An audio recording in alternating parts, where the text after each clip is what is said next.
प्रसादाचा शिरा केलेला आहे, सव्वाच्या प्रमाणात आहे, सव्वा वाटीच्या प्रमाणात. बरं, 1.25 किलो करायचं असेल तर त्यासाठी काय करायचं याचाही सगळे डिटेल्स दिलेले आहेत. तर अतिशय म्हणजे काय म्हणू, सात्विक हा प्रसादाचा शिरा होतो. याचं चव टेक्स्चर अगदी प्रमाणबद्ध होतं. नमस्कार, मी मधुराज रेसिपीमध्ये तुम्हा सर्वांचं खूप खूप खूप मनापासून स्वागत. नवं कोरं करकरीत चॅनल आहे, पटकन सबस्क्राईब करा. आणि आहा, चला रेसिपी सुरू करूयात. पण साहित्य काय घेतलं ते आधी बघूयात. अशाच चमचमीत, झणझणीत, चटपटीत आणि गोडच गोड रेसिपीसाठी मधुराज रेसिपीला पटकन सबस्क्राईब करा. मधुराज रेसिपी. चला आता सुरुवात करूयात. तर सगळ्यात आधी साजूक तूप घ्यायचं. तर आत्ता अर्धा कप साजूक तूप मी घालते आणि जसजसा शिरा आपला शिजेल तसं मी तूप वाढीव घालणार आहे. तर यामध्ये 1.25 कप म्हणजे 1.25 वाटीच्या प्रमाणामध्ये रवा मिसळून घेऊयात.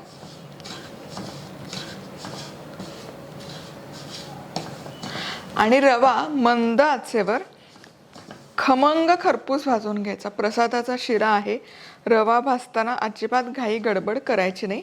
एकदम खमंग भाजेपर्यंत, म्हणजे करपवायचा नाही पण छान लालसर रवा होईपर्यंत हा आपल्याला भाजून घ्यायचा आहे. आणि एकसारखा मिसळत राहा. गॅस सुरू ठेवला, रवा याच्यावर ठेवला आणि इकडे तिकडे गेला असं अजिबात करू नका. फार वेळ नाही लागत. 8 ते 10 मिनिटात जर तुम्ही एकसारखं ढवळत आणि एकसारखी आच ठेवली तर रवा भाजून होतं. त्यामुळे इकडे तिकडे नका जा. आता हे मी 1.25 कपचं प्रमाण दिलेलं आहे. तर तुम्हाला जर 1.25 किलो रवा घेऊन जर हे करायचं असेल तर त्याचं प्रमाणही मी खाली डिस्क्रिप्शन बॉक्समध्ये देते, जाऊन नक्की चेक करा. आणि यापूर्वी ना 1 किलोचं पण आम्ही शिरा केलेला आहे, 1 किलो रवा वापरून. तुम्ही माझे जुने व्हिडिओ बघितले तरी तुम्हाला, म्हणजे 1.25 किलो, 1 किलो पण प्रॉपर 1.25 किलो रवा घेऊनही प्रसादाचा शिरा केला आहे, ते बघायचं असेल तर तो जुना व्हिडिओ देखील तुम्ही बघू शकता. चला, रवा इथे हलकासा भाजत आला, 5 मिनिटं झालेले आहेत. हे बघा, रव्याला हलकासा रंग यायला सुरुवात झाली आणि सुवासही कमाल दरवळतोय. आता आपण सुरुवातीला अर्धा कप तूप घातलं होतं, आता उरलेला अर्धा कप आत्ता घालणार आहोत. आणि पाव कप शेवटी शिरा होत आला की ते शेवटी घालणार आहोत. तर हे देखील मिसळूयात आणि एकसारखा ढवळत पुन्हा शिजवून घ्यायचं. चला, इथे रवा खरपूस भाजून होतोय तर इथे बाजूला तवा गरम करायला ठेवलाय. तर तुम्हाला सांगते, इथे ना 2 केळी आहे, त्याचं साल काढून व्यवस्थित बारीक चिरून घ्यायची आणि या प्रमाणात 2 केळी बरोबर पुरे होतात.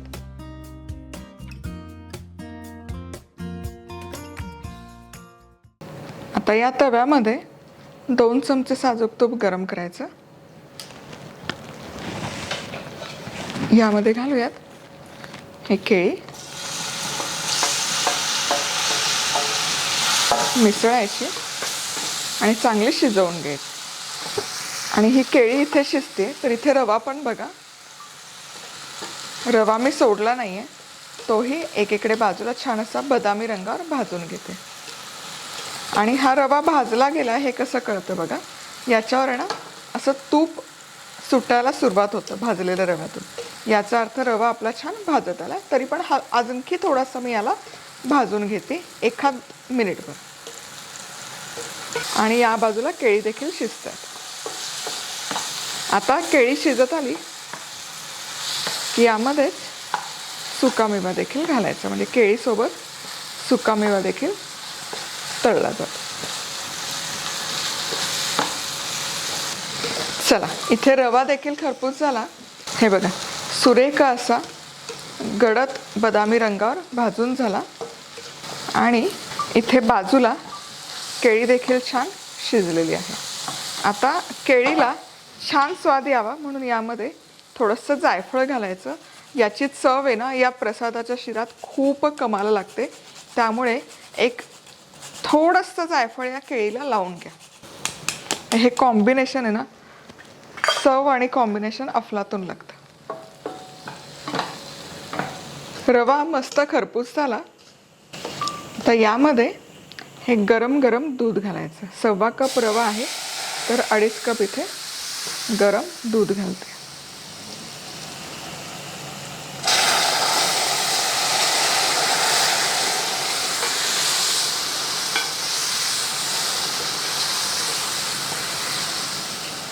छान रवा फुलतोय बघा. वा.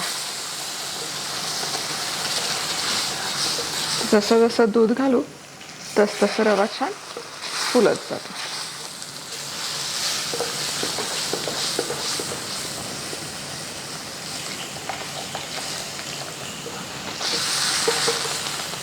थोडं थोडं दूध घाला, नाहीतर काय होतं ना, खूप सारे शिंतोडे अंगावर उडतात.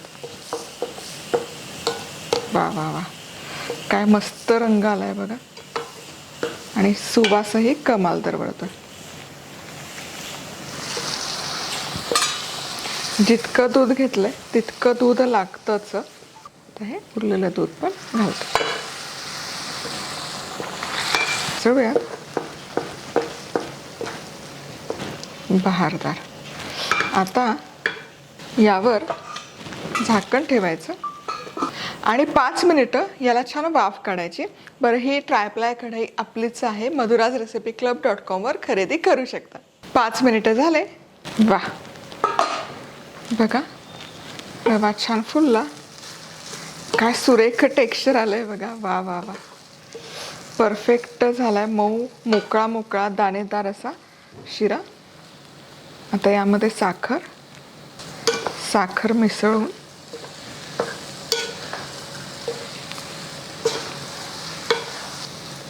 यामध्ये आता घालूयात ही केळी आणि सुकामेवा.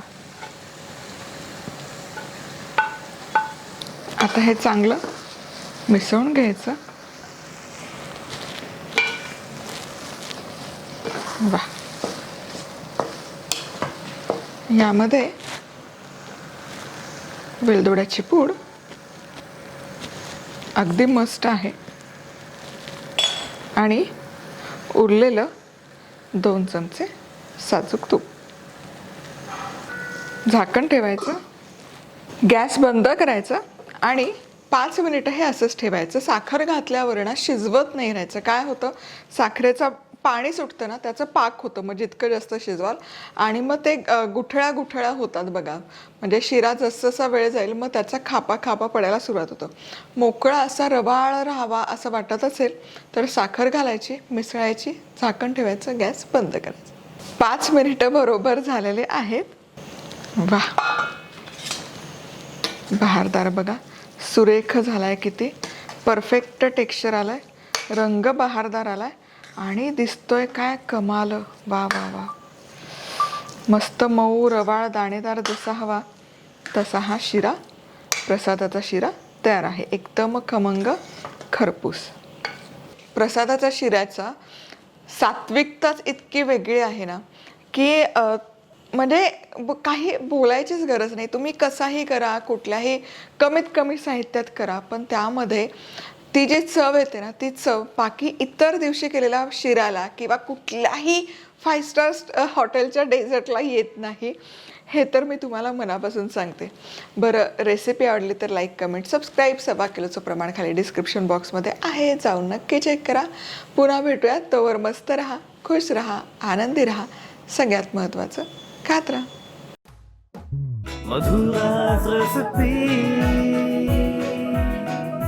मधुराज रेसिपी, महाराष्ट्राची अस्सल चव.